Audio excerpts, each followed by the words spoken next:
یا اللہ یا رحمان یا رحیم یا کریم۔ حضرت علی رضی اللہ تعالیٰ عنہ آپ صلی اللہ علیہ وسلم کے داماد ہیں، چوتھے بڑے صحابی ہیں، خلفائے راشدین میں ہیں، عشرہ مبشرہ میں ہیں۔ آپ نے ایک شخص کو عید کی نماز سے پہلے نفل نماز پڑھتے ہوئے دیکھا۔ آپ کو معلوم ہوگا کہ عید کی نماز سے پہلے اور عید کی نماز کے بعد میں نفل نہیں ہے۔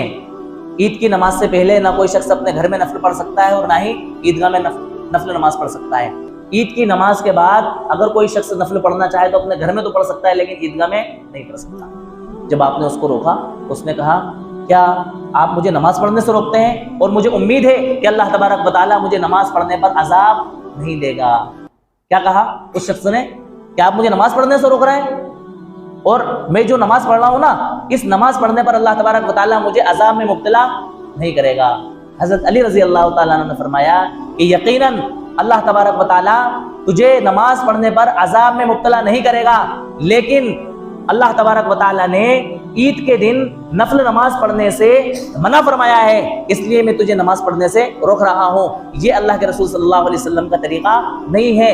یہ طریقہ نہ ہونے کی وجہ سے اللہ تبارک و تعالیٰ تجھے اس نماز کی وجہ سے ثواب نہیں دے گا بلکہ تجھے کیا کرے گا؟ عذاب میں گرفتار کرے گا۔ لہٰذا تو اپنے طریقے سے نماز پڑھنے کی کوشش نہ کر۔ اسی سے ملتا جلتا ایک واقعہ حضرت سعید ابن المسیب رضی اللہ تعالیٰ عنہ کا ہے کہ انہوں نے عصر کی نماز کے بعد ایک شخص کو نفل نماز پڑھتے ہوئے دیکھا۔ آپ کو معلوم ہے کہ عصر کی نماز کے بعد کسی طرح کی کوئی نفل نماز نہیں ہے۔ جب آپ نے نماز پڑھتے ہوئے دیکھا تو اس کو روکا تو اس نے بھی یہی جواب دیا کہ مجھے اس نماز پڑھنے پر اللہ تبارک و تعالیٰ عذاب میں نہیں ڈالے گا۔ آپ نے فرمایا کہ یقیناً نماز پڑھنے کی وجہ سے تو اللہ تبارک و تعالیٰ عذاب میں نہیں ڈالے گا، لیکن اللہ تعالیٰ نے اور اللہ کے رسول صلی اللہ علیہ وسلم نے عصر کی نماز کے بعد نفل نماز پڑھنے سے منع فرمایا ہے، لہٰذا اللہ کے رسول صلی اللہ علیہ وسلم کے حکموں کی خلاف ورزی کرنے کی وجہ سے اللہ تبارک و تعالیٰ تمہیں کائے میں ڈالے گا؟ عذاب میں ڈالے گا۔ بظاہر نماز کوئی ایسا عمل ہے جس کے اوپر کوئی گناہ ملے، جس کے اوپر عذاب ہو، جس کے اوپر پکڑ ہو، جس کے اوپر سزا دی جائے۔ نماز پڑھنا کوئی ایسا کام نہیں ہے بلکہ بڑا بھلا اور اچھا کام ہے جس کے اوپر انسان کو کیا ملتا ہے؟ ثواب ملتا ہے۔ لیکن یہی نماز پڑھنا اگر اللہ اور اس کے رسول کے حکم کے خلاف ہے تو تمہارے لیے کائے کا ذریعہ بن جائے گا؟ عذاب کا ذریعہ بن جائے گا۔ اور اللہ اور اس کے رسول کے طریقے کے مطابق ہے تو تمہارے لیے کیا بن جائے گا؟ ثواب کا ذریعہ بن جائے گا۔ بھائی درود و سلام ہے، اللہ کے رسول صلی اللہ علیہ وسلم پر درود و سلام کا تحفہ پیش کرنے سے بڑھ کر کے کوئی اور تحفہ کیا ہو سکتا ہے؟ 24 گھنٹے ہم جب چاہیں اللہ کے رسول صلی اللہ علیہ وسلم کے اوپر درود و سلام بھیجیں۔ کوئی منادی ہے اس کے اوپر؟ کوئی پابندی ہے؟ بلکہ نماز کے اندر لازم قرار دے دیا درود شریف کو۔ جب ہم نماز پڑھتے ہیں تو چوتھی رکعت کے اندر یا 2 رکعت والی نماز ہے تو دوسری رکعت کے اندر اور 3 رکعت والی نماز ہے تو تیسری رکعت کے اندر اتحیات کے بعد درود شریف پڑھتے ہیں کہ نہیں پڑھتے ہیں؟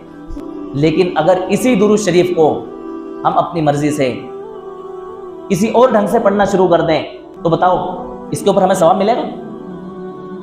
گناہ ملے گا؟ یہ کام ہمارا بدعت میں شمار ہو جائے گا، گناہ میں شمار ہو جائے گا۔ کیوں؟ اس لیے کہ جس نئے طریقے پر ہم درود شریف پڑھ رہے ہیں اور درود شریف کا ورد کر رہے ہیں، یہ درود شریف کا ورد کرنا ثواب کا ذریعہ نہیں بن سکتا بلکہ یہ دین کے اندر ایک زیادتی پیدا کرنے کا ذریعہ بنے گا، بدعت کا ذریعہ بنے گا، گناہ کا ذریعہ بنے گا، جس کی وجہ سے اللہ اور اس کے رسول ناراض ہوں گے اور ہمارے لیے عذاب کا ذریعہ بنے گا۔